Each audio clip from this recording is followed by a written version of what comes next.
Hello and welcome to So Farscape, a fun-filled Farscape fancast by a fervent fan and a frankly fascinated first-timer. I'm Kaki. I'm Kay, and this is the story So Farscape.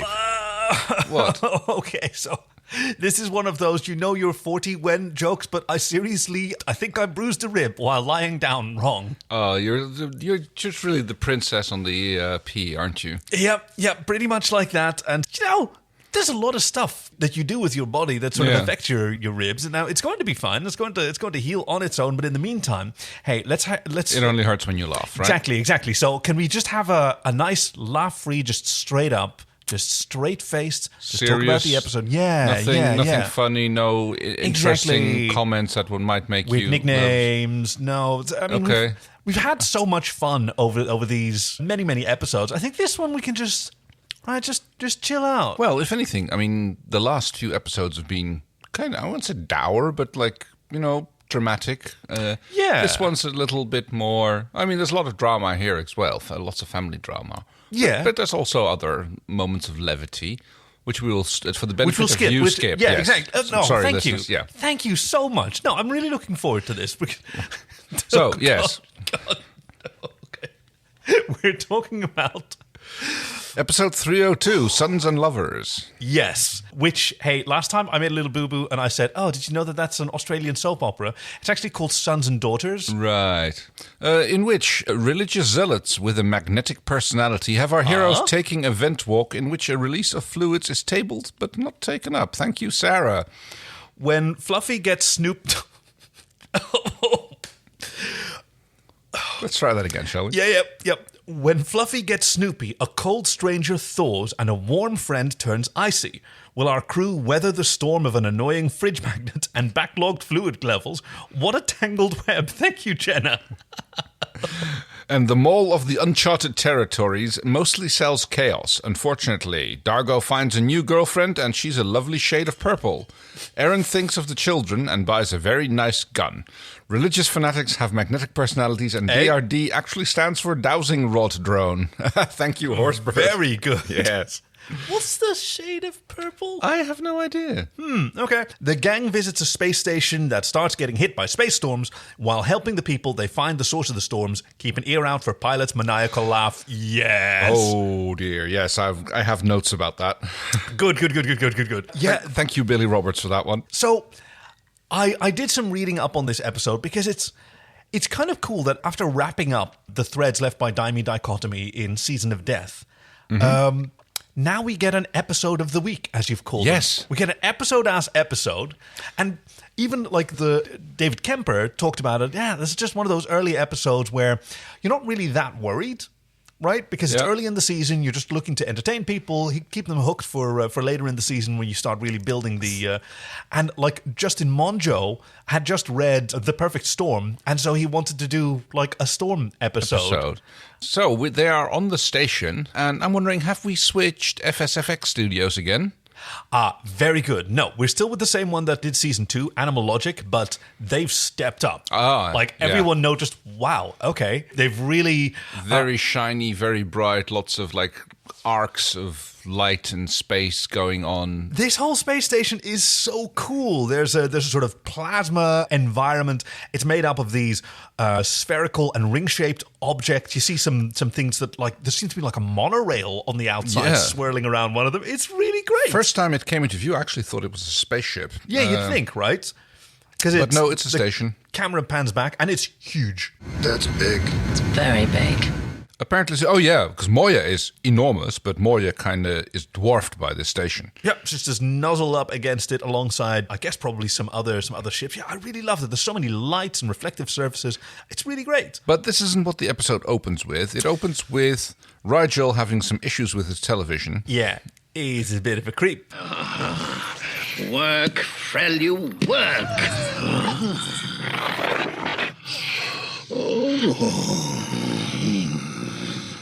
He's being a creep again. He's a real... Yeah, we hear some sounds in the background, which, I mean, I kind of immediately pegged as... what? Oh, well. Okay, I'm not making any guesses about what exactly it is that Chiana and Jothee get up to when they're having a little bit of fun. But yes, Rigel is like using one of the It's not a clamshell. It's like a different thing. It's like it's a sort of flower petal. It's a sea shaped. urchin, I suppose. Oh, so we've got the urchin, that's clamshells. a nice way to- We're going to stay with the marine type creature. I like so it. we've got the urchins and the clamshells. Nice. And it allows him to do a little peek in on Chiana and Jothee going at it.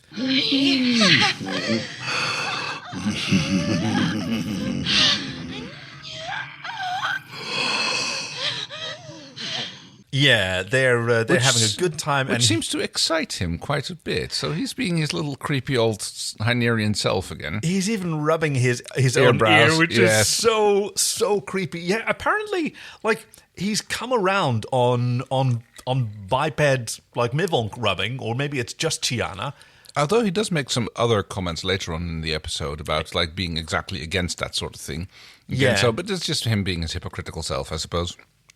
God, I'm sorry. I'm just looking at this one gif of Rigel just gleaming as Yes. he voyeuristically watches this intimate moment between Chiana and Jothee. It With is the eyebrows moving and a little approving nod at the end, going like, yeah. wow. It's like That he's- is something. Like he's in one of those coin-operated booths in the more shadier part of town. Yeah. No disrespect to sex workers, of course. We are very proud of our independent and collective entrepreneurs here in Amsterdam, but there is still something very, very creepy about what Rigel is doing, invading their privacy. Right, yes. I mean, it's fine if people are giving a performance, and if it's like a performance art and they're fully aware of it. But what Rigel is doing is literally like spying on people and creeping on them. So that's like entirely different from a... Exactly. yeah. It's such a testament to the new puppeteers of Rigel, though, and the skin that he's been given. Yeah. Now I'm just looking at the GIF, and only now I'm noticing in the opening shot Moya is there as well. And it's like almost an afterthought to see Moya there. Yeah, in the space station. Yeah, being so small. I mean, any of those pods are bigger than Moya is. Yeah. Well, not quite, but she's a bit longer, but definitely more volume. And Moya is enormous, so... She's yeah, a big station. She's a well-endowed lady. Yes. Actually, she's not the only big person here, because the first person that comes into view is Mordil. He is the bartender. Yes, the Russian spider crab bartender. Yes. It's like, okay. He's got like a big flabby chin going on. Yes, he was modeled after Les, the foul bartender from Men Behaving Badly. If you're familiar with that no. British comedy series, He kind of reminded me of that guy who hangs around the bar in Deep Space Nine. He's also got Morn. the Morn. Yes, yes, with the ample chins. right. Although this guy is much hairier. I mean, he's got like this big got the walrus-style walrus mustache, and he's even got the Russian accent. And I'd like to see that even in the Uncharted Territories, they still have margarita glasses, so in which they serve their cocktails. I'm very happy From a to little see that. shower Yeah. head, which is adorable. Oh man, that's like one of those bar drink dispenser things. Those are all, fairly common. Are they? Yes, Okay. you get these. You get the little post mix dispensers. Oh, awesome. Yeah, you have them. Basically, there's like lines of syrup going in all the way to the head, and a line of fizzy water, and it just gets all. You just push a button on the end, and it mixes the soda that you want right at the end. That's really cool. No, I've never seen that. I guess it's like a soda fountain. Right, yes, it is, but it's all in a nozzle, and it's like you see them behind bars sometimes, and I guess this one has alcohol options as well. Yeah, something that Crichton says they're terrible, but once you get past the blue slime, Slime underneath pure aviation fuel. I mean, I've had drinks like that. It's like, you get yourself, well, not with the blue slime, but when you get a glass of wine and you go like, yeah, the first one's terrible, the second one's bearable, but after that, like, you've already got enough alcohol in your system that it doesn't really make much No, of a exactly. difference, and you can just keep drinking them.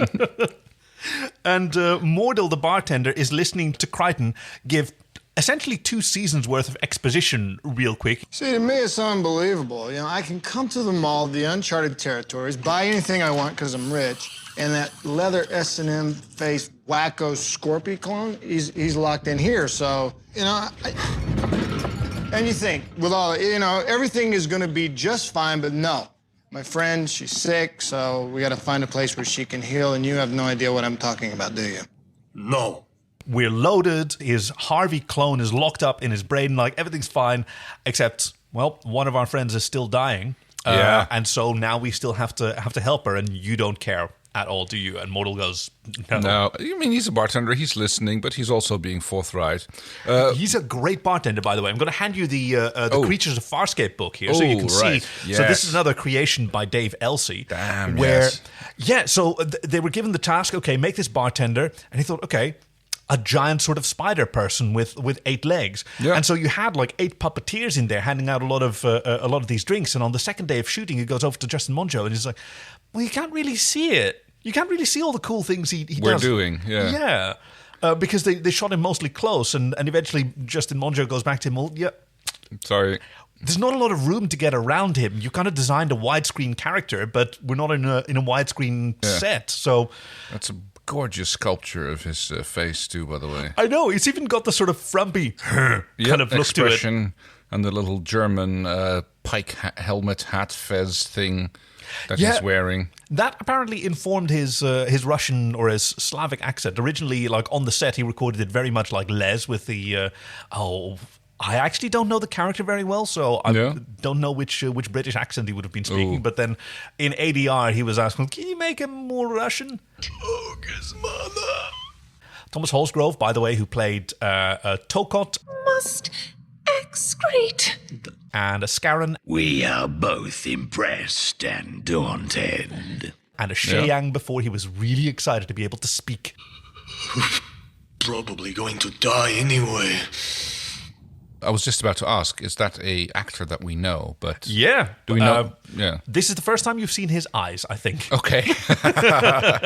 Damn, yes. Thank you to our Patreon subscribers, without whom we would not have this fantastic book. Also in the bar are a pair of, I would call them strapless evening gowns, but they're more like gownless evening straps. So that's... I hope it was warm on that set. Well, this was probably Australian It's summer an Australian again, so. set, so yeah, it's probably going to be warm. But yeah, it's quite fetching, I would say. I liked it. They're kind of like looking around like they're like going to start trouble. Yeah, and you kind of don't know why they're getting a close-up other than they're gorgeous. That's, yeah. They're really gorgeous. They've both got there's a male and a female, and they've both got a buzz cut, and they've got these facial tattoos that are dark on their skin, and they turn white as they cross their hair. It's such a hot look. It's a very good. And they've got these weird little nubbings on their cheekbones. Yeah, I don't know if that's like an anatomical feature of these of this species, or if it's like some kind of scarification or like underskin adornment. It could be any of them. I mean, that's the fun part about like alien species like this. We get to like speculate about that and just like admire the gorgeous work that the the tattoos might even did. just be and these gold eyes. Oh, and Dargo, speaking of tattoos, Dargo shows up and shows Crichton something that he bought, which is these burn them yourself tattoos. Yeah, they're kind of like big blocks which have like the tattoo designed on them, and as we later learn, you just activate it and you just jab them to your skin, and then it burns them into place in a rather painful way. I mean, like, okay, I mean, tattoos are never meant to be not painful. Well, painful is not the right thing, but it really looks like you're getting the entire 2-hour process done in 10 seconds. So it does seem like a bit, but, you know, you don't want that all of that concentrated. I mean, it's bearable if it's drawn out for a bit and you have a break now and again. But yes, you as a tattooed person. Yes. Oh, yes. And you can also attest to the fact that there is no such thing as one tattoo, only your first tattoo. True. Although it took me good 15 years to go to get the second one. More than that, yeah.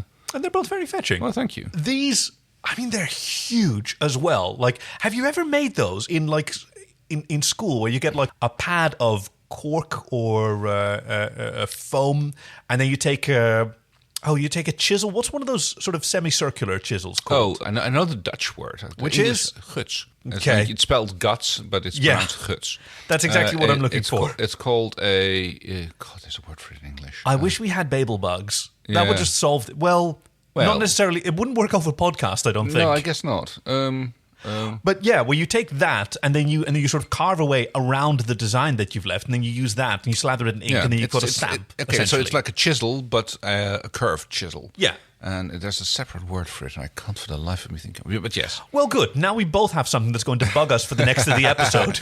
I'm just going to yell it out the moment it pops into my head. I look forward to that. Speaking of yelling out the moment something pops, Chiana and Jothee surrender. They both say, no more, no more, no more. Yeah. Because they've been going at it. Uncle.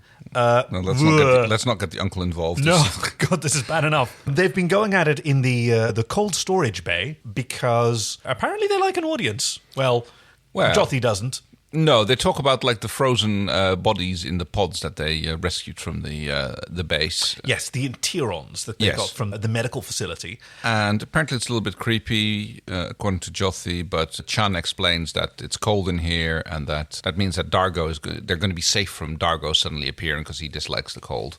As he established quite clearly in the last episode, I hate the cold. Yes, and Jothee complains a little bit that he thinks it's kind of cold as well, but I guess Chiana's been keeping him warm, so... Yeah, they've been nice and cozy there. Yeah. On the station, and on Moya as well, there are like more and more frequent station quakes, I suppose, space quakes, whatever you want to call them. Yes, little things shake. Jostle and shake, but that's fine, it's just a solar storm, which is like brewing past, and... Mortal sort of talks like a Californian about minor earthquakes. Oh, it's barely a 3-pointer. Go back to bed. What the hell's going on out there? Gamma disturbances are quite common in this area. Were you talking like storms? Yes, no problem. We see a little bit of Stark's old manic self when he asks to see if... kind of like that. He's an old man-ick. Oh, dear. Yeah, I hadn't thought about that. He's kind of doting on Zahn, who is still... dying, as we are reminded of. Here, let me help you. I'm dying, Stark. I'm not an invalid. Don't talk like that. She's wearing a cowl over her head. She's kind of grumpy at Stark as well. I'm dying. I'm not an invalid. Right, don't fuss over me. Whereas he is just like trying to be very concerned of her. And the people in Strap start to like kind of harass John almost. It goes like, hey, are you like... Crichton? And like, apparently he's getting a reputation. You know, I heard he destroyed a peacekeeper Gamic base. Murdered an entire Nabari battalion, even laid waste to a shadow depository. I was a devil. Yeah. That is like, they're talking about and how he's like, his exploits, how he destroyed a Gamak base and how other... murdered an entire like regiment of Nabari. Raped and pillaged a few things and like shadow depository, and as you mentioned, like there was no raping and just minor pillaging. Doesn't deny the murdering or the Gamak base destroying, undermining Erin's attempt to evade it because she goes, no, he's not, and we don't know who this cretin is. No, I've never heard of this cretin. Yes. I thought it was like kind of cool how he was like completely with that until they started mislisting his exploits, and then he had to like, no, I'm sorry, I'm going to have to like step in and correct you on that one. Oh, it was like, God. Yeah, they waited for him. They're very good security because that's how they identify themselves. They're local security. So they probably had their eye on him for a bit, but they waited for him to guzzle more of that aviation fuel until they could pull this gambit on him. But that's the whole joke. It's like they're kind of played for being people who are either going to harass them or want something from them. Yeah. And then it turns out that they're security, and which they only identify themselves after they've gotten the information that they were after. So it's, you know, the typical cop routine. It's like, I mean, they're mall cops, right? This is a space mall. Right. And presumably they're also... they have a little bit more authority than mall cops because like this is their space mall, or at least they work for the establishment. Yeah, we're not quite clear on that. No. We don't know which species has territory here because they don't look like the same species as Mordor. No, definitely not. Right? But fortunately, they're fans. I knew you were Crichton. Look, I'm not here for any trouble. I'm just looking for some aviation fuel shooters. That's great, because in here, everything's on me. We hate peacekeepers. They hate the peacekeepers. Yep. Are you here to kill anyone else? Can I help? Yeah. Like, whoa, okay, security has a very different definition in the Uncharted Territories and he's than like, we're used to. No, I don't do any killing people. That's what my flunky is for, referring to Aaron. His grunt. His grunt, yes, that's it. Oh, wow. I'm not his grunt. But before Eren can explode in rage, suddenly everything is shaken quite violently. The space quakes have increased in frequency until they're all shook around. Stuff comes falling from the ceiling. Yes, beams break off and crash into people. Everybody does the Star Trek The Next Generation shuffle, throwing themselves around, and half the station comes down, and we go to the credits. Yes. New credits again? Or were they the same as last week as well? No. No, they're the same as last week. But so it's a new theme song. Theme song. Yes, that's right. Theme song. Theme song. this time by Guy Gross, who's been doing the music since season 2, instead of Subvision, who did it in the previous seasons. I noticed you sort of observing some of the words that have been said in the... Right. And I was also trying to listen to there seems to be a vague echo or undertone of stuff that John is saying, and I was trying to make out what that is, and if it's like John's subconscious, or if it may be Harvey who is like speaking through him. God! Hand me my bag, and I'll take my other book. Okay. We have a transcript of the whole thing. All right. Okay. How about we do it together? I'll do the ones in brackets. Okay. Oh, we're just going to do this like we're reading like we're reading one of our fanfics. Yeah. Right. Okay. My name is John Cratton. I'm lost. An astronaut. Shot through a wormhole. In some distant part of the universe. God, this is awful. This is literal torture. I'm trying to stay alive. Aboard this ship. This living ship. They didn't say that. That's a mistranslation. No, he did say it. Oh. So because it's the sort of ghostly second voice. Oh, okay. That's a little bit harder to hear. Like it's a call and response. Because I thought I missed out on the fact that he like didn't directly call it a living ship anymore. That's right. Yes, it's the sort of ghostly. So it's one of the parts that I didn't hear. Of escaped prisoners, my friends, if you can hear me, beware. If I make it back, will they follow? If I open the door, are you ready? Earth is unprepared, helpless for the nightmares I've seen. Or should I stay? Protect my home. Not show them you exist, but then you'd never know the wonders I've seen. It's interesting how he kind of talks here to a non-existent audience on Earth and the actually existent audience of the show. Right. Now, I'm not going to say any more, and we can just sort of ponder about this, but you can imagine, like, I had the exact same experience that you had. The first time that I saw these opening credits, I thought, oh, they were so great. But I was hearing them over pretty shitty speakers because this was during an era where Farscape aired in the US, like 6 months ahead of the UK, and I was not willing to wait for it to come on television, so I was downloading like 300 megabyte video CDs. Oh dear, yes. Which was the norm in 2001. Oh yeah. And listening to over crappy speakers, so I didn't really get all those words things that they're saying, which actually ties in very nicely to the fanfic that we've been, I think it was last week, the one we did with the dolls. Actually, that was 2 fanfics ago. That was before we started season 3. Right. That was Boys and Their Toys by Shati. I mean, that's a little bit of like a crossover. Oh, you think he's got like there. a little sort of comm toy that he's recording lines into for himself to respond to? I'm just saying the way that this is written, you can both interpret it as being read to the audience of the show as actually John talking to himself and actually talking to the people on Earth. Yeah. It kind of works both ways. And being of two minds in right. general. Well, he's very much been of two minds recently. Fearful and hopeful. Actually meant more in a literal sense, but yes. Oh, yes, okay. All right. They have a lot of focus in this episode, fortunately, because they have a crisis to solve. Yes. For a start, Aaron gets stuck again under one of the falling ribs, although that doesn't last very long. For a moment there, I thought that was going to be a focal part of the episode. You know, someone is stuck again and we can't get them out. But no, that doesn't last very long. No, not to one of the main characters, only to Mordel, who he wasn't the most mobile to begin with. And now he's also been pierced by one of the beams, poor thing. I can't put the spike out of Mordel and I can't just leave him here. Well, he's going to die, isn't he? Well, yes, but... What does it matter if we leave him? Blue, Sparky, just knock it off. Oh, yes. He is not going to do well. It's quite early on established that, yeah, it's like we're just working to keep him comfortable and he's probably not going to make it. Yeah. Zahn tries to tend to him but observes that some artery has been pierced by the beam. It's bad news. There's lots of people in the background. We don't see a whole lot of the other people in the station. Very much not. Everybody kind of just like sods off as soon as they get the chance and presumably runs off to their own ships. Whereas on Moya, they've noticed this occurrence as well. The ship's been struck by great many things which were tethered to it. They're caught up in the docking cables and which actually look more like supply lines or things like that. Yes, there were several sort of thick-ass cables connected to Moya, so she must have been taken on something was called a pulse power generator. So she must be like recharging some of her mechanicals. So nutrient transfers.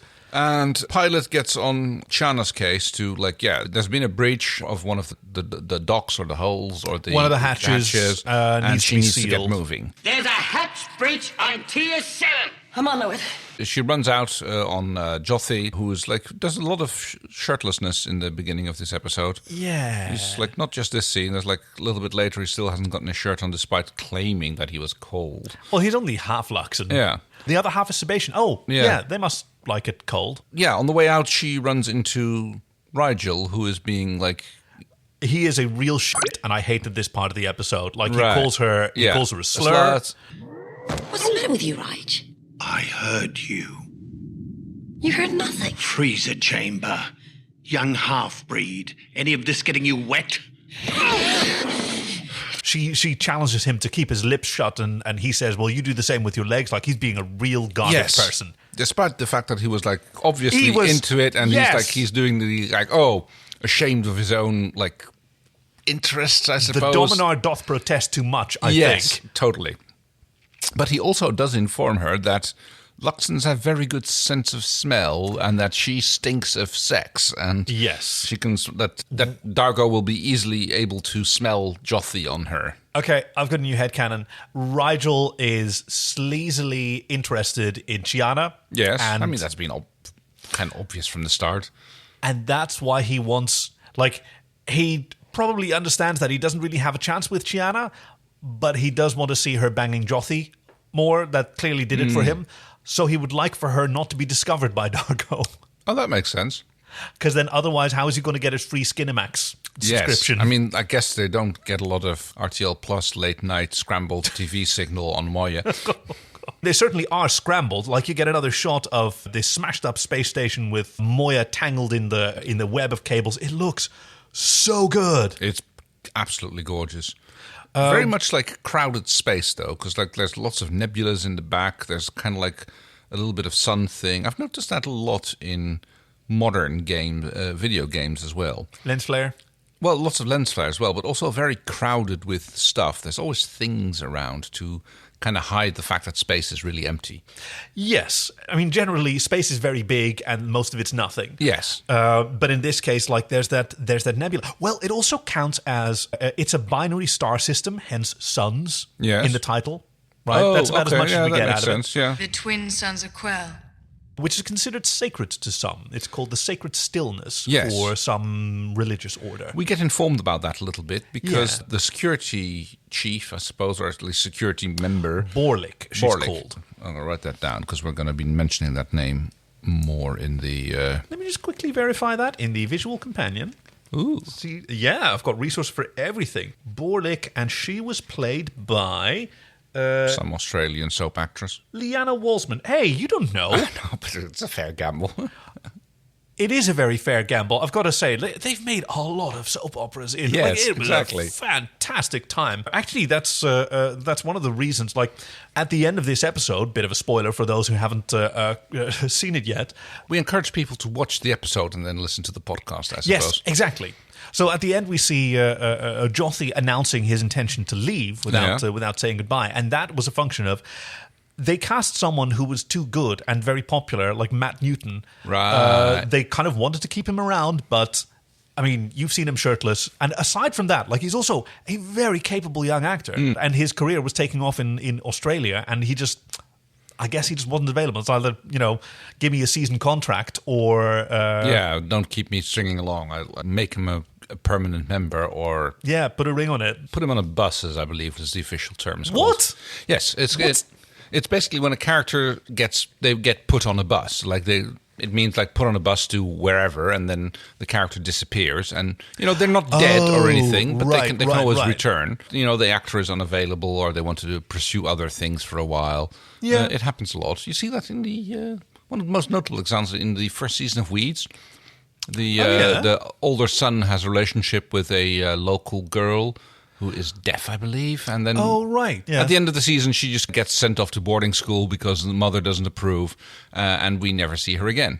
Oh, it was also in Battlestar Galactica, Billy Kakea. He was the aide to President Roslin, and then he was reassigned briefly while he was while the actor went off to shoot a pilot that got picked up, but then it cancelled after a season, and so he came back, and then he got another opportunity, and the producers were like, "Yeah, in or out."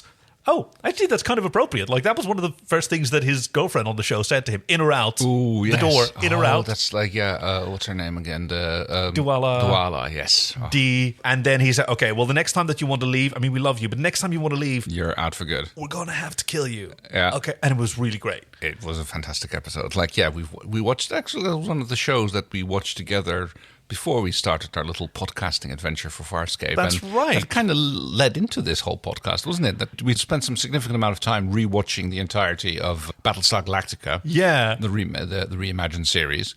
And then we were like, okay, let's look for something else. And then you suggested Farscape. And then, like, why don't we do a podcast about that? And it turned out to be a lot of fun. Yeah. I'm so happy to do it because we're also like, it also sort of stretches it out a little bit and we really get to savor it.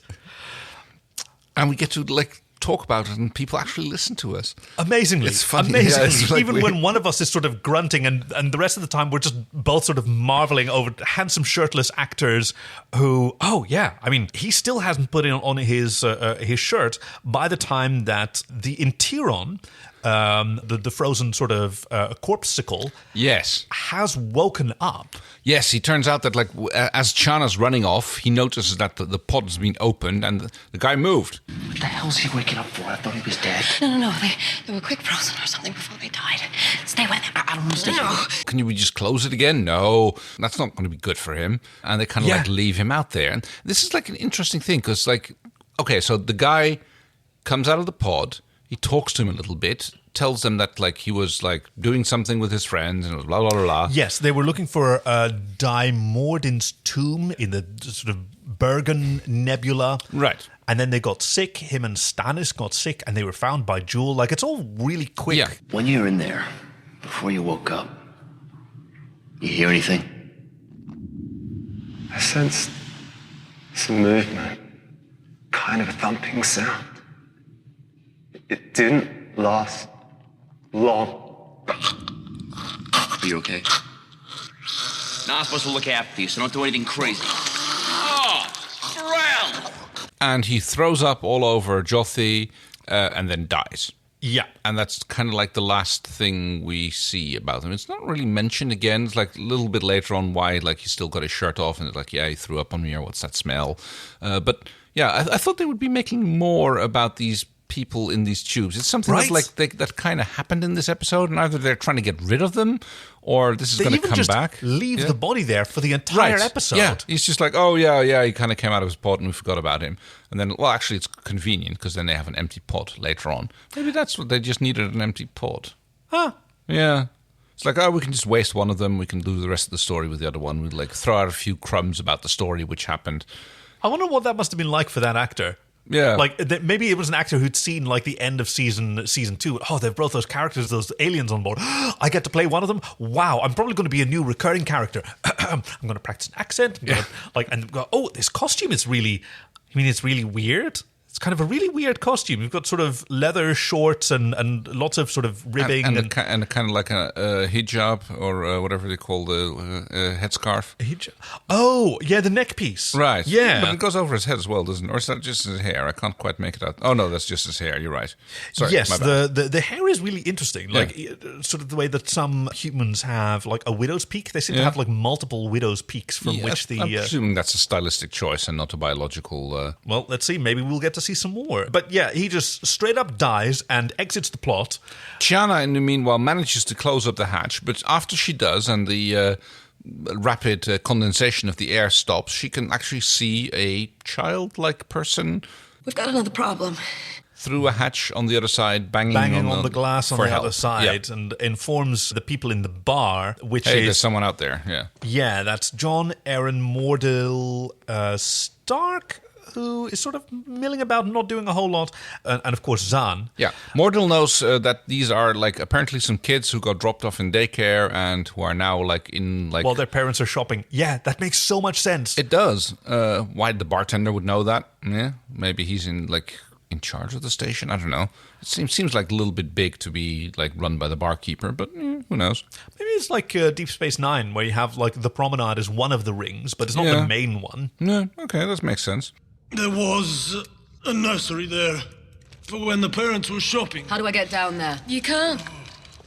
Or the connecting walkways are crushed. No. There's always another way in.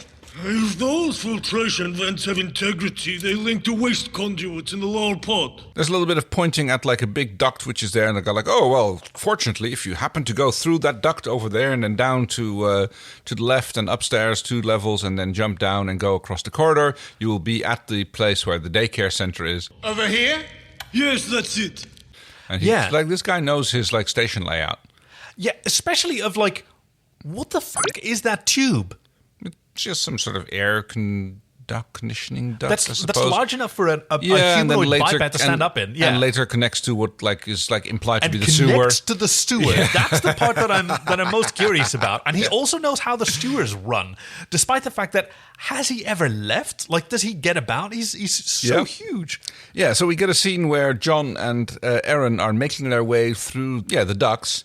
And there's a little bit of a bumpy and grindy going on there. Yeah, they've got between another the two of them. proximity alert. Yes, there's like a lot of that. And like Aaron Aaron got stuck again, but like here she's like almost deliberately backing up against John, who is like leaning over her, and there's like a lot of steamy discussion about needs and wants and like rising body fluid pressures and the possible relief of said.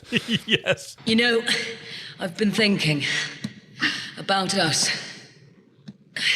You want to talk about this now? Oh, it's a good time. No one here to bother us. I know the pressures of living close. How it can affect the safety of an entire battalion. Unless tensions are relieved. So what do you suggest? Well, in peacekeepers, it was common practice to reduce fluid levels. Fluid levels? Like Valvoline? Like brake fluid? Like sex. We can have sex if you want. They're kind of like having a husky conversation, like someone's about to overhear them. When in fact they're in like a noisy air duct and they're like actually on their way to rescue some children, but no. I guess the answer to that is because it's hot. Because That they're makes sense. so hot and it's a beautifully lit, like, this is such a simple set. Like, it is a little sort of ribbed tube that they're walking to, and it's like lighting from behind and from below. It's really cool. And she's talking about, okay, even though I've said that we can't get emotionally involved, we can't have sex. That is the peacekeeper way, you know? Yeah, like release of fluid pressure or whatever. Yeah, and he goes like, oh, well, I don't want your charity. And she goes... He sort of grinds up behind her and she's really into it, grabs her by the boobs, she's really digging it, and then he sort of says, I've got 2 hands, honk honk, I can alternate, I can release all the pressure I want, I don't need you. I thought that was really cool, actually. Yes. Yeah, because I mean, last time this happened, she hit the emergency eject system, and you know, and he's learned from this. Yeah, he knows that, okay, maybe play a little bit hard to get, I guess, almost. Yeah, I mean, he's not playing. He's obviously voicing concerns. He's like seeing what happens if he moves in too enthusiastically. So maybe he's like being a little bit more cautious about it. Interesting. Yeah. See, Ben Browder talked about how he didn't get it either, that the Crichton was playing hard to get until he sort of came around and realized, he says, I don't need your charity, and she says, and I don't need your emotions. But we can have sex if you like. And he's like, no. Yeah. I'm actually not going to do that. I'm actually not going to play this game with you. You need to admit how you feel and act on how you feel, because that's how it is for me. Yeah. He's rejecting this idea that she can have her cake and eat it too. Exactly. Like not have the emotional attachment, which she clearly kind of also wants, but has and still like is satisfy impossible to admit to. Yeah. Yes, the sexual desires. I mean, obviously, like, friends with benefits is totally a thing, but that's not what they are. They are really into each other.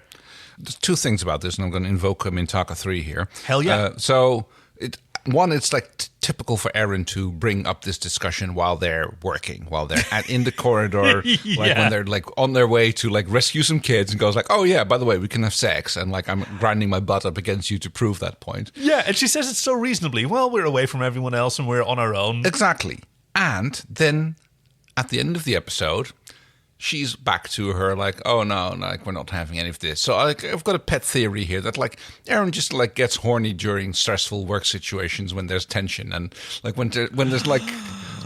I mean, yeah. I mean, it started. Let's walk through this. It started with the flax, right? Oh, I guess when they were doing the... She just likes a little sneaky little bit of afternoon delight on the side. Like, she doesn't want flowers and banquet and building up to it. Like, no, she wants a quickie behind the prowler while the maintenance crew is off doing like an oil change. Like, that's her thing. It's like she wants... I mean, I kind of get it, I guess. Like, we all have our different associations with, making whoopee. And like, for some people, it's a very romantic thing and you sort of build up for it. And some people, they kind of like the sort of wherever we happen to be if our blood pressure's up anyway. And I suspect that in her case, it's just the fact that they're pulling a sneaky. I mean, that makes sense. Like, casual sex is or casual sexual relationships, I should say, is kind of the norm in a peacekeeper society. Very much so. It's mandated. Right. Yeah. So I can imagine that, like doing a little sneaky on the side, like, that's just her thing. That's how she, like... Yeah. If that's how you grow up with it... Right. Exactly. If that's the norm, then that's how you expect things to be. Then that's also what kind of does it for you. There is some for people who work that way. There's some sort of conditioning to it that you. However, as she is like starting to take her jacket off, things literally fall through because she goes crashing through a hatch down into the lower levels. It is such a great shot. It is filmed from between Crichton's legs. Yeah. She turns around, unzips her jacket, says, "What are you afraid of, John?" And she's about to show off her boobs when she crashes through the floor into the sewer. Yeah.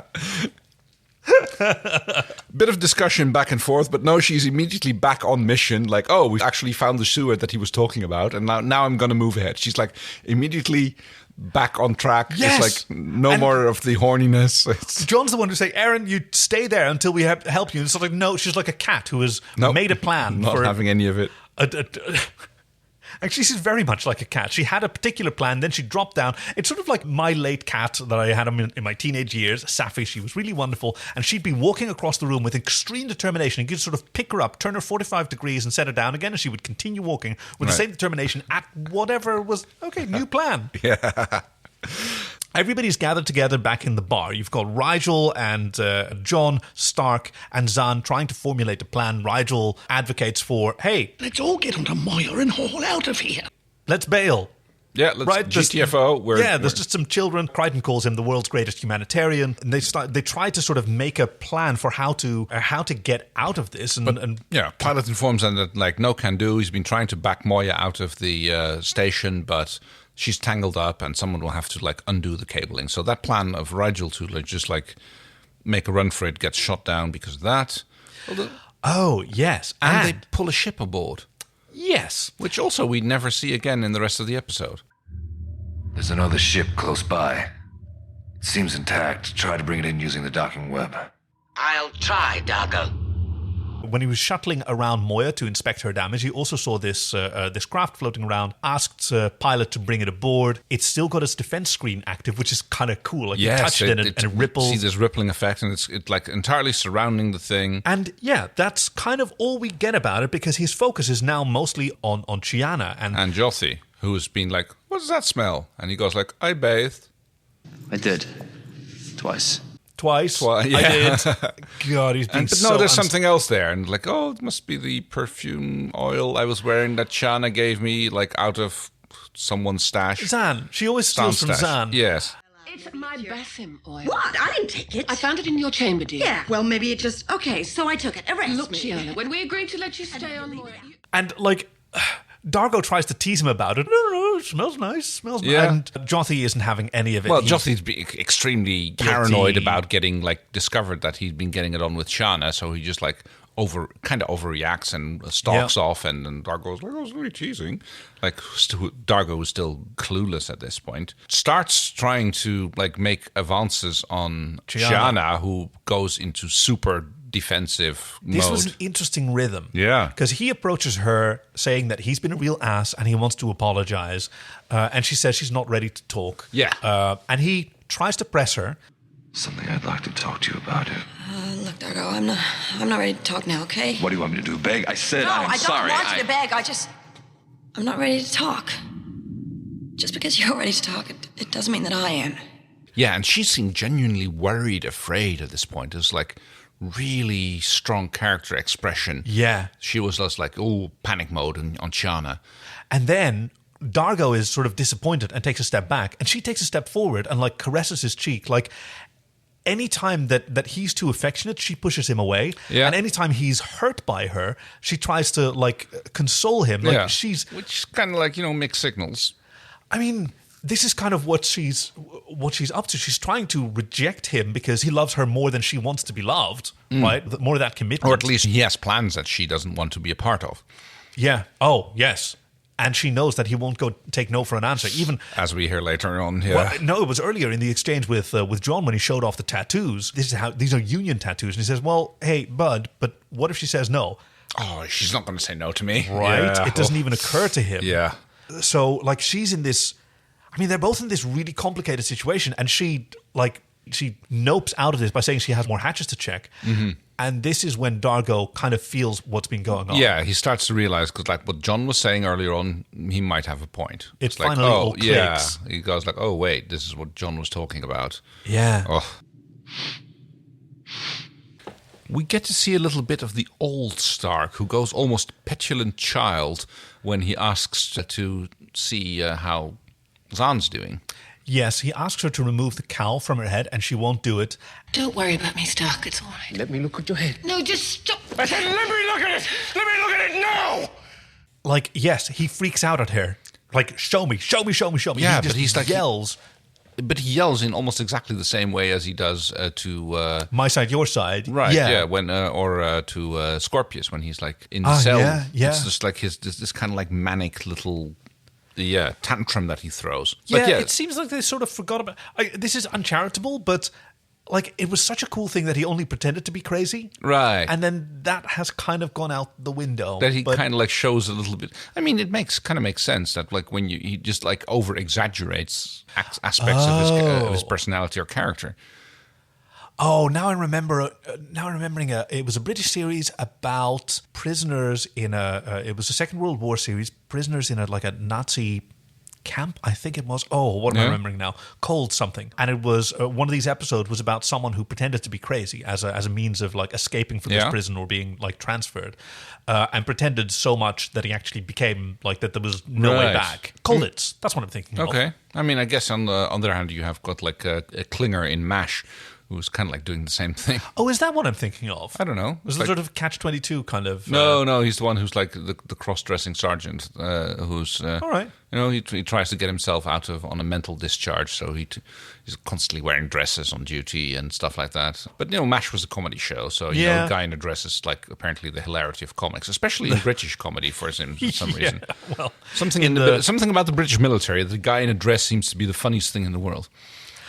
No offense to our British listeners, but No, of course. I mean, there is a very famous photo of a platoon of, I think, like it's a giant mortar, like in a First World War photo. It's a gun battery, but a gun battery, where all the operators like are still wearing dresses because they were doing a drag show, a rehearsal for that, a rehearsal, yes, and then they got called into duty, and so no time to change the uniform. Fantastic photo.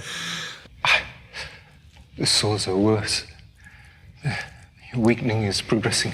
Stark, Dad. Much faster than we predicted. Zahn peels back her cowl, and she is not doing well. She's got all these sores on her head. Yeah, her slime that's all sticky. Yeah, slimy plants generally not a good sign. Yeah, and there's a comment about that he will find a planet where the soil and the moisture is just right. So I've got a 50 fun buck prediction here. Zahn 3 digits. We've been over this. Okay, 150 then. Whoa. Nice. Come on. Yeah. No. Yeah. That was an impressed whoa. Okay. Zahn is going to buy it at some point. She's going to get planted, and we're going to get a new Zahn. And she's going to level up as a priest. Ding. Yeah. Okay. Let us see how that turns out. It's going to be like Star Trek Genesis, whatever it is, like. Oh, the Wrath of Khan. Wrath of Khan. Yeah. Isn't where like. You're Spock very gets right. a Genesis at the beginning. We're going to have some sort of like that. Yeah. Spock's casket. Zahn's going to die. She's going to get buried, and like as a plant, she's going to re-rise. And we're going to have a new Zahn. Accepted. There you go. So, Aaron, I wonder how many of our listeners just went screaming like, into their headphones. Yeah. We'll find out, won't we? I guess we will. Aaron Aeryn is walking through these tunnels, which she's going to continue to do for quite a while. Yeah, there's like the odd shot of her doing that and like not much else happening with her for the last bit. When we get the next episode of Family Feud. Is that what it is? No, sorry, Family Feud is not what it's... Family Feud is like Family what we call... Feud is a game show, yeah, isn't what we it? call, You're thinking of Jerry Springer. Well, yes. Oh, it's a Jerry Springer kind of family. Jerry. No. Yes. Chiana and Jothee are sitting over this corpse that they're not clearing up. Yeah. And Dargo comes in and goes like, oh, what's this thing I smell? What's that smell? What is that smell? What's that smell? I bathed. I did. Twice. Gee, what is that smell? And they both play it very, very poorly. Badly. Yeah. Yeah. The cat comes out of the bag. Dargo walked in here with suspicions, catching both Jothee and Chiana here together while they were talking about like how foolish it was and that they can't tell him. Tell who? Yeah. They try to lie, but they're terribly bad at it. It's all breaking down. Basically, And- it comes out of the bag that they've been frelling together. Dargo understands without them saying so. He says, "You betrayed me," and he eyeballs Jothee. Yes, and he kind of goes like... I mean, Dargo is being an old school ass the entire episode, actually. But He has been for a while. Yes, in a lot of ways. yeah, no, totally. That's been like kind of like been building the last few episodes. But he actually grabs one of those tattoo things. He asks Jothee, like, "Well, do you know what this is?" And then like it's something about honor and duty. Although I believe he originally described it as one of the mating tattoos. They're union tattoos. They are burned into our skin. Cool. Which came in like an interlacing pair, like the one was bigger than the other, it fit over the other one. Oh. And he only takes one of them, and he literally like activates it and jams it up against Jothee's stomach, which is like, abuse. Yes. Yeah, he burns him. It's incredibly painful. Jothee falls over. Yeah. This whole scene, I mean, as atrocious as Dargo's behavior is, the performance by Anthony Simcoe it's is fantastic. Fantastic. Yeah. And like it is well filmed. He's filmed from below, making him look even more tall and imposing versus the much younger and smaller Jothee and Chiana, and his icy rage is palpable. He's emotionally rejecting both of them. He's being controlling, domineering, threatening. He even, like, after he's abused Jothee, he wheels on Chiana and says, "You will never be worthy of these." Yes, never tell me. Also, I will never listen to anything you say again. Yeah. Which is going to come up later again in the episode. But yes, yeah, very powerful scene. And yeah, I'm sitting there going like, oh, this is going to cause some tension later on. But... Yeah, gosh, really? What gave it away? It's going to like cause some friction among the crew. Well, yeah, they've certainly had their share of friction already. What with the Mivonk rubbing and everything. Oh, yes, and like this comment that Dargo later makes towards John about like putting his hands up against the wall and asking him to spread his legs so he can get kicked in the Mivonks. So that's where his Mivonks are. I mean, yes. Okay. We get a little bit of like, finally, that we get some closure on that one. Should have put some points on that. But yes, Stark, meanwhile, has been making himself useful by doing a little bit of DRD reconfiguration. Yes, he turned it into a dowsing rod. And yes, very good. He's brought most of the DRDs over from Moya on to help like search for survivors or damage or whatever. Yeah. Oh yes, because they found that bit of plot that this is not the first swamp castle to have fallen into the swamp. Right. Several other space stations have also been destroyed. One by fire. Yeah, one by asteroid in the sacred stillness of the Campex, I think they called it. Yes, like apparently so. This local region around this binary sun is considered to be holy by certain people, and the fact that they are using it for trade is desecrating it, which Borlik tells us quite early on in the episode. And Stark recognizes the name Campex as well. Campex? This is their sacred stillness. So apparently, like, he's familiar with this sect or this concept. And the storms that have been, like, hitting the station are being drawn towards it. Like, Pilot actually comments that one of these solar storms, like, suddenly did a 90-degree turn and got diverted. So, like, clearly someone is guiding these, and he's built something to search for the signal. There's a little bit of dowsing going around the bar, and it turns out that it's actually the Borlik who is, like, emitting the signal. Yeah. Hey, did you recognize the DRD? Not specifically, no. Oh, they call him One Eye because he's got a little bit of blue tape around. Oh, he's one the of one his... that like got fixed by John in like episode 1 or 2, like really early on in the series. Ah, very good. Yeah, no, I didn't notice the. Now that you mention it, I can see it in the Jeeve. Yes, he's got a little bit of blue tape around one of his stalks. That's so nice. Yes. See, you're fixed. Go play. Borlik goes immediately weird. She turns in. I mean, I've got like my note, like beware of a phrase repeating zealots. Oh yes. Oh, she sounds really creepy as she's chanting that. Yeah. And she actually goes floating up in the air and sticks herself to one of the ducts. Yes, she somehow like turned her eyes white and magnetized herself, and this is her way of ensuring that this station will be destroyed. And she's just chanting incessantly until Rigel offers first to kill her by ramming, which... He just does a lot of headbutting against her, which seems to be like, weird. Worm, are you ready to die in the cleansing apocalypse? Worm, are you ready to die in a cleansing ramming? Rigel, cut it out. I'm gonna kill the bitch now. But then there's like talk about cutting her off and like spreading her around the station, and it's not going to stop her from sending the signal, and they can't cut open the pipe because it's some sort of conduit. Refrigerant, and we'd all freeze within a microt. 10 microts, I believe, but yes. But so Rigel gags her by stuffing, I guess, Jothie's jockstrap into her. Yeah. Shove it in deep, Rigel. Says Crichton, which I think I'm going to get some mileage out of. There's some sort of mention of a holygasm or something. I'm not quite sure what they call it. But what? I don't know. I've got it written down as a holygasm. It sounded like one of the things that they were talking about. But when? I don't, somewhere in this. Were you accidentally did you dip into the fanfics that I told you never to look at? No. I'm very sure that I avoided those. Whoa. But the hologasma will embrace even you if you repent. Yeah, so there's that going on, and they're going to have to find a way to divert this signal, or at least stop the next storm, because it's going to hit the station within the next 2 hours.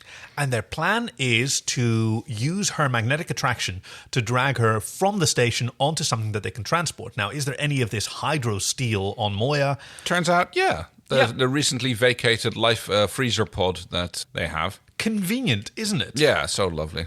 Things start moving. I mean, it felt like they started moving quickly, but that's, I guess, mostly because so much of this relationship stuff has been developed early in the episode. So 2 things need to happen. Moya needs to be freed, and they need to get that casket into the bar. Yes. And for that, they need Dargo's help. Right, so off is John to go talk to Dargo, who is deep in his flask. He says, you know, don't you? Yep. Did you know when I was showing the tattoos? No. And I love that there's no doubt. Yep. Right? He's still got his paranoia. Because Dargo says, they're bragging about it, aren't they? He's imagining that it's Chiana and Jothee. But he goes no, it was Rigel who told us. And John is being a really good friend. Yes. He's being honest, caring. He's letting Dargo react how he wants to react, giving him his space when he needs it. And Dargo, this is what he needs. He needs, his buddy. We don't have time for this. Yes, I know. I heard you talking to Pilot. You want me to go outside and help free Moya? While I go grab Borlik. Well, why do you get Chiana and Jothee to do it? They like working together. Dargo, they can't free the cable. They're not as strong as you are. They're not as brave. They're not as smart. Oh, look, don't! All right? Just don't! They broke my heart, John. I know that. But if you don't go out on Moya and pull that cable off, we're all gonna die when that storm hits. Then we all die. John just does a massive eye roll and goes all right, I'm going to do it myself then. Yep. Does he have a new space helmet?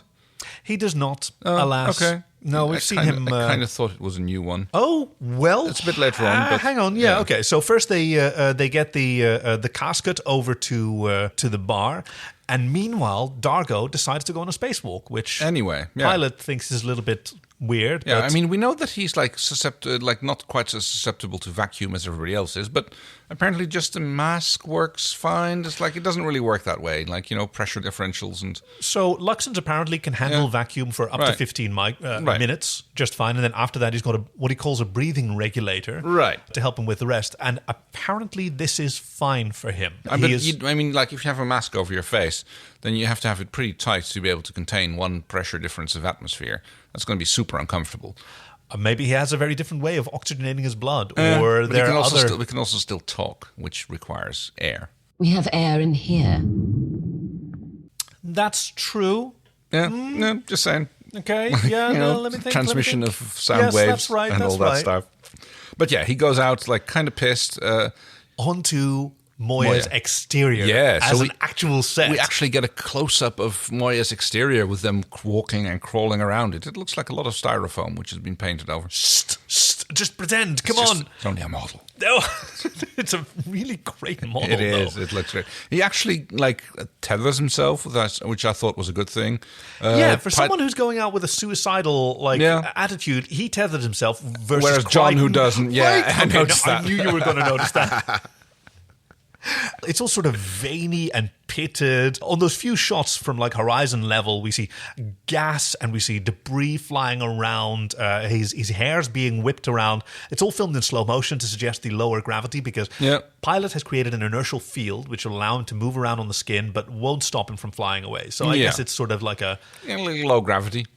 Low gravity, but I guess it's also very localized. Like the closer you are to the skin... That makes sense, yeah. Right? And then it's going to drop off a lot faster than gravity regularly does. Yeah.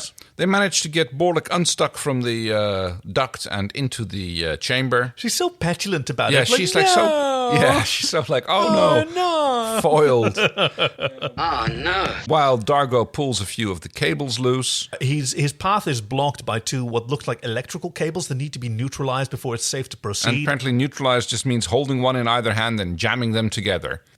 Shorting them and electrocuting himself. In the process, yes. Don't do it!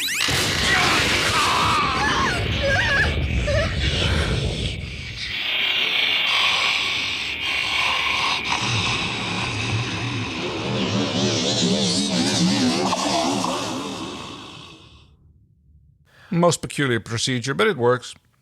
Crichton suits up to go and rescue him. Jothee and Chiana both come offering their help, and he rejects them both. Yeah.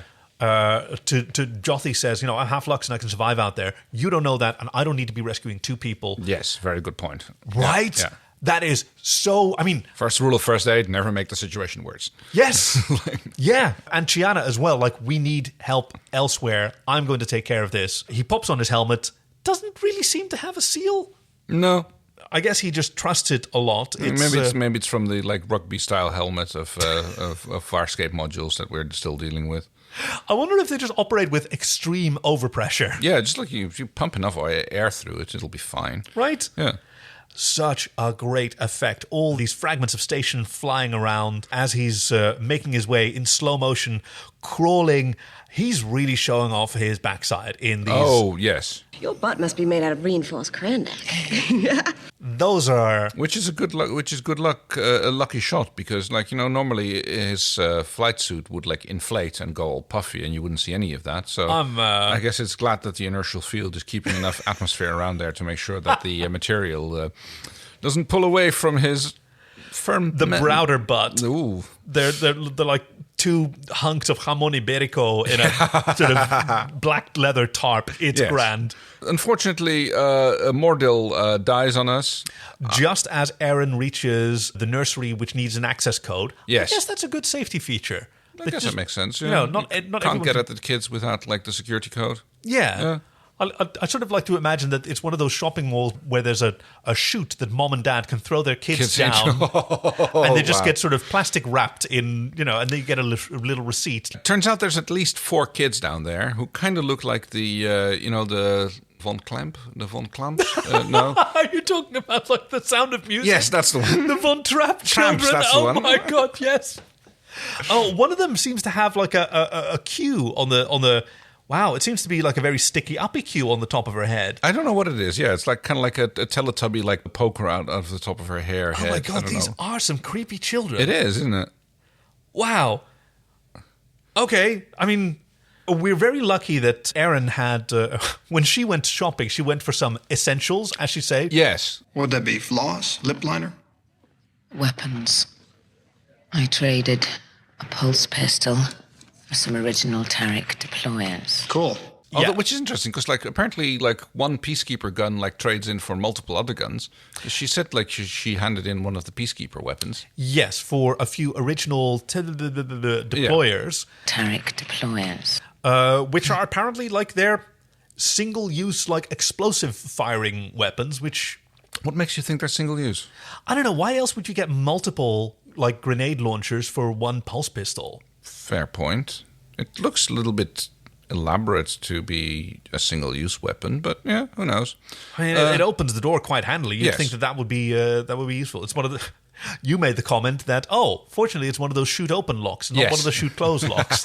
Yes.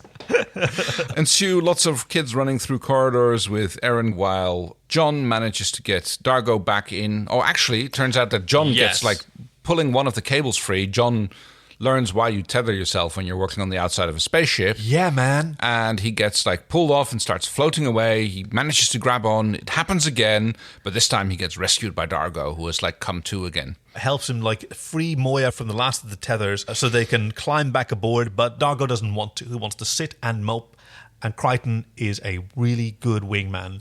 Yeah, he sits there with him. He goes like, "I'm not going back in without you." Even as Erin guides the kids, I guess, through the tunnels. This all went a little bit faster than I could. And suddenly they're all on board. I guess they still had one of the transport pods on board the ship that everybody could pile into. Apparently, Crichton convinces Dargo to go back inside anyway because we see him running into the hangar bay, getting ready to space the casket with Borlik inside. Which has gone empty again because Borlik has escaped and she's managed to stuck herself to one of the doors. It took all my strength, but I was able to reconfigure the magnetics and stick here. By the time you cut me down, the storm will be upon us, like Morokovi. Crichton is being a real asshole. He's like, you win. Oh, yeah, you've bested us. You're just too smart for us. Oh, but that door? It's detachable. Yes. And you can see her going like, no. Oh, no. More of her like... chanting. Yeah. Crichton like calls up to pilot. Yep, I'm clear. Hits the button. Blast them. I'm clear. Detach the door. And suck this bitch out. Pilot gets like the creepiest laugh I have ever heard from him. What was that like? I don't know, but like Pilot like was so incredibly gleeful at being able to eject Borlik from Moya. Where did this come from? Has he always been like this? But I don't know. He's always he's at worst we've ever seen him be a snippy. As you wish, Captain. Your Eminence. We know that. I warned you. Leave me alone. Yes, exactly. Which is when he is at his best, in my opinion. Like, Snippy Pilot is so funny. This is just, like, creepy, straight up. So, yes, what we've kind of glossed over is that, like, turns out that Borlik is the one who was diverting the solar flares and that's things. Right. Yeah, she is admitting some sort of signal. She's one of the religious fanatics who are objecting against the trade going on the station and, like, trying to get the other ones destroyed. And whatever thing is she's doing, she's like diverting the solar flares or storms to intercede with her position, thereby trying to destroy the station. And like the clock has been ticking through, the two irons have become one iron, and it's like definitely think there's a solar flare coming right at them and they have to run away from it. Of course, when the door gets ejected with Borlik still stuck to it, there's like this like scene where you can see her flying through space at this bright, almost lightning bolt type solar storm thing goes flashing into it with ensuing a big explosion. It's fantastic. It's gorgeous. But unfortunately it kind of gets a little bit like snowed under by the emotional baggage character development part of the episode. I know. Yes. It's a really like it's such a strong episode. It's the B plot. It's like unfortunately the fancy things which are happening on the space station are entirely the B plot to the character development. That's a really good point. Yeah. This is a total inversion of how Star Trek The Next Generation would handle it. Yes. Because, John and Erin is kind of set up, and then I guess that plot is put on the bus, as you put it, for a wee bit.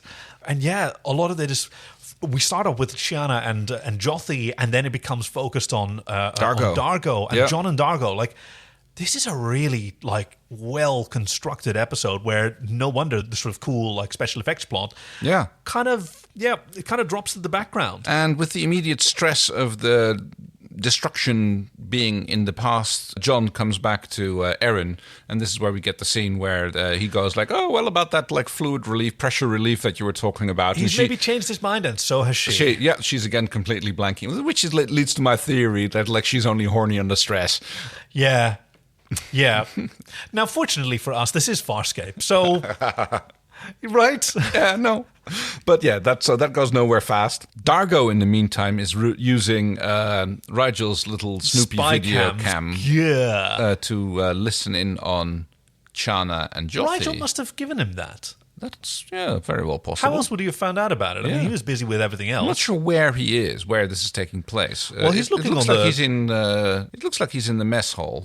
When he's watching. It looks like he's in the galley, but he's looking at the same sort of sea urchin holopod that you mentioned earlier. Chiana and Jothee have a little talk about how things were going, and Chiana confesses to Jothee that she was getting freaked out by Dargo's, plans for their future, where she wanted no part of, and knowing she used him. Yeah, by knowing that, the only way that she could get him to accept a no was to hurt him in such a way that he was not interested in anymore. Wow. Yeah, that is. I mean, I could sort of get Chiana's motivation, but holy shit. Yeah. I mean, it's they're young. I guess that's the kind of thing that you come up with when you're young and desperate. Yeah. Yeah. And Jothee decides to leave, so we don't actually see him leaving, but it's his departure is announced. That's what the plot is about. So she asks him, "You're really going to leave without saying anything?" And he tells her, "Tell my father, if he'll let you, that I'm sorry, and that one day I'll return, come back from the bus, and make it up to both of you." That's what Dargo sees him say while he's holding the other half of the marriage tattoo things. Which, hey, if he actually applies this to anyone, it'll look like a wing wong. It'll look like the kind of a wing wong that you draw I see what you mean. It looks a bit like an inverted fleur-de-lis, but I would say if I wanted to be generous about it. But yes, I can see. No, that's very generous. But you've been to a train station bathroom stall that hasn't been cleaned in a while, and then there's graffito of mivhonks. And he sets it on fire. He activates it, I guess, which when it's not pressed up against someone means it just Oh no, he's in the galley, so he tosses it in the microwave. Oh, okay. I thought he kind of just activated it without it being pressed into someone's body, and it just caught fire. Oh yeah, maybe he does that. All right. So yeah. End credits. Hey, I didn't remember this being that much episode. No. It's there's so much to talk about. Yeah, it's something about the really relationship-y episode. Okay, so Willies and Woodies. Okay. She gives me a Woody. She gives you the Willies. Right. My Woody... The obvious one would be the special effects.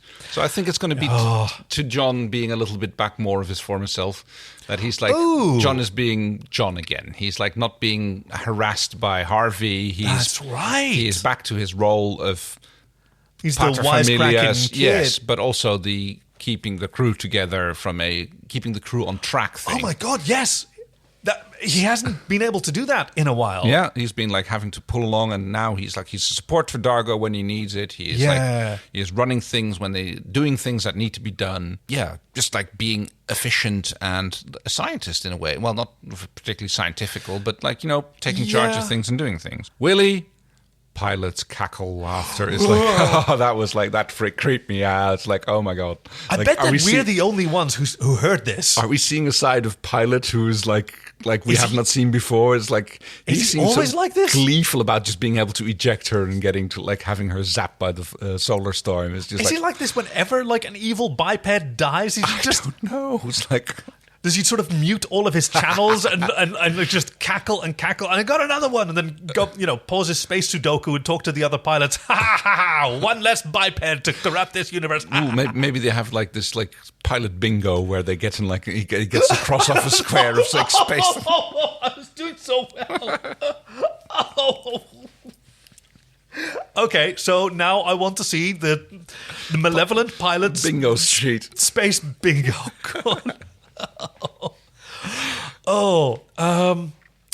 Actually, my Woody's probably going to go to Mordil. I really love like wild and wacky aliens of the week. And I also love shops. I love space shops. And like having a bartender who's just like this huge arachnid type thing with a human head face. Apparently. Is like, and of course, we have the benefit of having seen those pages of the Creatures of Farscape book, which maybe if you look on Twitter, maybe I'll have posted a little screenshot of that. I don't know what copyrights like, but sounds like fair use to me. Exactly. That's what fair use is, isn't it? It's just whatever you can sort of get away with most of the time. To really sort of appreciate like this fantastic creation. I love that they're doing it. I love that they made a space bar with a space bartender. Yep. And for the Willy, actually it's going to be Chiana, because Dargo has not been a very cool person. No. For quite a while. He's been very controlling of the people he loved. Yeah. He's been very insensitive to other people's feelings. And I can understand why Chiana is so feeling pressured, but still, like, she misused Jothee. Yes. Like, this was her intention. It was her intention to get caught somehow. And, like, that is a really frelled up thing to do. Yep. No, totally true. I don't even remember feeling that way when I watched it the first time, because I was kind of swept away by the A-plot. I loved that the special effects were so cool, and then we're finally getting to see all our characters again. I must say, although it is like from Chiana's point, it's like a shitty thing to do. Yeah. I love Gigi's performance in doing this. Yes. That's like Same with Dargo. Even though Dargo was being a shithead, Anthony Simcoe did amazing. They both did. Yeah, that's actually all three did. The chemistry that the three of them had and the scenes that they had together. Fantastic filming, fantastic story. Also, Matt Newton is not bad to look at without a shirt. No, even he's if he's covered in puke. Yeah, it doesn't like hurt the eyes very much. No, exactly. And that's the story so Farscape. We will see you in 2 weeks' time with episode 303. Coulda, woulda, shoulda, self-inflicted wounds, part 1. Yeah. Oh, interesting. In which the crew interrupts someone's nap, gets into a fender bender, and putting the worm in wormhole. Oh my, I'm interested. I'm down with that. That's coming in 2 weeks. Next week, we're going to do another fanfic, and I've picked one that was recommended to us by Kathy, one of our Patreon supporters. It's called Life Lessons by Colonel Crash. So that's coming next week, and then after that, we're heading straight into Coulda, Woulda, Shoulda, Self-Inflicted Wounds Part 1.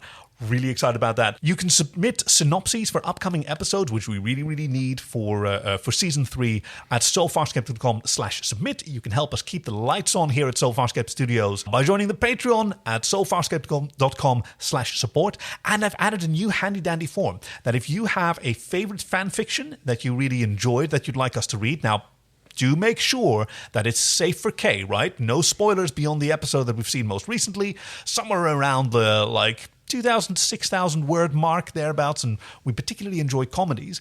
You can submit your favorites at sofarscape.com/fanfic. I'm Kaki. I'm Kay. So Farscape, so good.